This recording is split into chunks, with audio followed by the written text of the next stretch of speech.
अगर तुम सत्ता को समझ लो तो इंसानियत का असली चेहरा तुम्हारे सामने खुल जाएगा।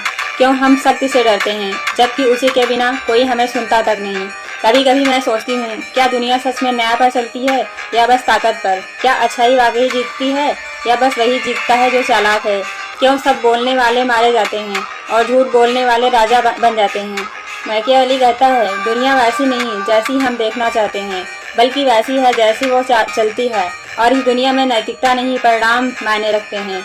वो लिखता है, मनुष्य को वैसा नहीं होना चाहिए जैसा वो होना चाहता है, बल्कि वैसा होना चाहिए जैसा जमाना उसे होने पर मजबूर करता है। सत्य का खेल बहुत गंदा है, लेकिन अगर तुम इसे समझ लो तो तुम खुद गंदे हुए बिना भी इस दुनिया को पहचान सकते हो। मैकियावेली एक ऐसा आदमी था जिसे जिंदगी ने गिराया, तोड़ा, अपमानित किया और उसी मिट्टी में उसने वो किताब लिखी जिसने सैकड़ों सालों की राजनीति को हिला दिया। वो कहता है, राजा वही टिकता है जो या तो डराया जा सके या डरता हो, और अगर दोनों नहीं कर सकता तो वो मिट जाता है। कितनी अजीब बात है ना। हम सबको सिखाया जाता है, दयालु बनो, सच्चे रहो, सबके साथ अच्छा करो, लेकिन इतिहास हमें बताता है कि जो सबसे निर्दयी था वही सबसे लंबे समय तक याद किया गया, क्योंकि दुनिया सच्चाई नहीं, सफलता याद रखती है। मैकियावेली कहता है, अगर तुम्हारे पास सत्ता है तो लोग तुम्हें नैतिक भी मान लेते हैं, यानी कि नैतिकता भी सत्ता की दासी है। वो सवाल उठाता है, क्या इंसान वाकई अच्छाई चाहता है या बस सुरक्षा? क्योंकि लोग उतने ही वफादार हैं जितनी देर तक उन्हें डर या उम्मीद जिंदा रखती है। अगर डर चला गया या उम्मीद मर गई तो वफादारी भी मर जाती है। वो लिखता है, लोग प्यार करने वाले राजा को धोखा दे सकते हैं, लेकिन जिस राजा से डरते हैं उससे नहीं। क्या इसका मतलब यह है कि डर प्यार से बड़ा होता है? शायद हाँ, क्योंकि जहाँ डर है वहाँ नियंत्रण है, और जहाँ प्यार है वहाँ संभावना।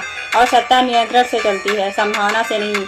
मैकियावेली की दुनिया में सब कुछ या तो हथियार से तय होता था या बुद्धि से। जो केवल दूसरों की सेना पर भरोसा करता है वो हारता है, जो अपनी जनता पर भरोसा करता है वो टिकता है, और जो खुद पर भरोसा करता है वो इतिहास बन जाता है। वो कहता है कि जो दूसरों की तलवार से जीतता है वो दूसरों की तलवार से मरेगा, क्योंकि सच्ची शक्ति वही है जो अपने भीतर से आती है, चाहे वो किसी औरत की हो या किसी राजा की। कभी कभी मैं सोचती हूँ, अगर एक औरत को भी वो सारे अवसर मिलते जो मर्दों को मिले, तो क्या इतिहास की किताबें अलग होती? क्या हम भी लिख पाते कि दी क्वीन ने वो सब किया जो दी प्रिंस ने किया? मैकियावेली कहता है, भाग्य एक औरत की तरह है, अगर तुम उसे काबू में नहीं रखते तो वो किसी और के साथ चली जाती। लेकिन मैं कहती हूँ, भाग्य औरत नहीं, दर्पण है, जिसे काबू में करने की कोशिश करोगे वो टूट जाएगा, लेकिन अगर देखना सीख जाओगे तो उसमें पूरा सच दिखेगा।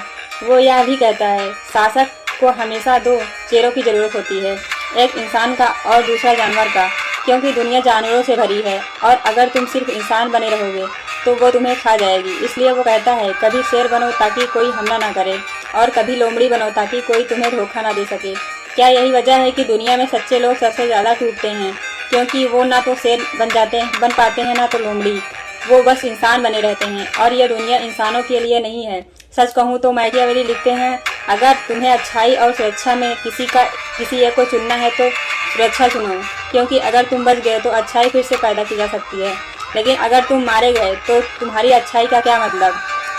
वो यह भी कहते हैं, कभी कभी तुम्हें बुरा दिखना पड़ता है ताकि अच्छे का अस्तित्व बचा रहे। यानी कि नैतिकता और अस्तित्व एक दूसरे के विरोधी नहीं बल्कि साथी हैं। सवाल सिर्फ इतना है, कौन किसे पहले चुनता है? वो मानता था कि जो नेता अपनी सीमाओं को नहीं समझता वो सबसे बड़ा मूर्ख होता है, क्योंकि हर इंसान अपनी परिस्थिति का गुलाम होता है। फर्क सिर्फ इतना है कि कुछ लोग गुलामी को पहचानते हैं और कुछ लोग उसे आज़ादी समझते हैं। मैकियावेली के लिए राजनीति कोई खेल नहीं थी, वो एक जिंदा जंग थी, जहाँ हर मुस्कुराहट के पीछे सच था और हर दया के पीछे चाल। वो कहता था, राजनीति धर्म से ज़्यादा शक्तिशाली है, क्योंकि धर्म आत्मा को बचाता है, लेकिन राजनीति शरीर को, और जब शरीर भूखा है आत्मा की आवाज़ कौन सुनता है? कभी कभी मैं सोचती हूँ, शायद इसलिए सत्ता हमेशा पुरुषों के हाथ में रही, क्योंकि वे इस गंदे खेल को खेलने से डरते नहीं थे।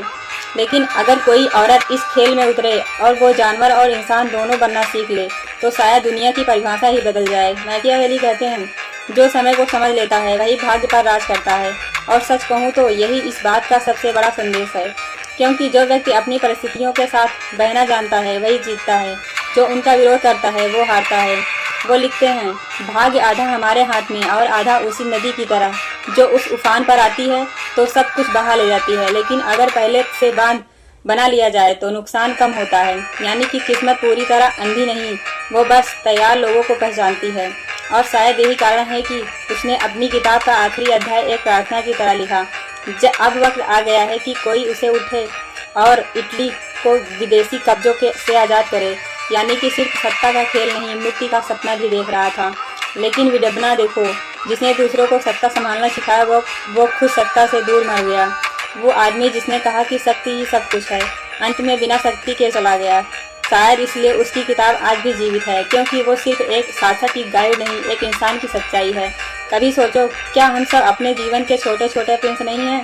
हम भी रिश्तों, काम, समाज और डर के बीच अपनी छोटी छोटी रियासतें चलाते हैं। कभी सच्चे बनते हैं, कभी झूठे, और कभी लोमड़ी, कभी शेर। और हर बार वही करते हैं जो जरूरी होता है, क्योंकि इस दुनिया में ज़रूरत की सबसे बड़ी धर्म है। मैकियावेली हमें सिखाते हैं कि अगर तुम इंसानियत को सच में समझना चाहते हो तो अच्छाई और बुराई से ऊपर उठो। दुनिया वैसी नहीं है जैसी होना चाहिए, वो वैसी है जैसी वो है। और अगर तुम उसे बदलना चाहते हो तो पहले उस जैसा है वैसा देखना सीखो। लाइक करिए, शेयर करिए, कमेंट करिए स्नेहवान के साथ।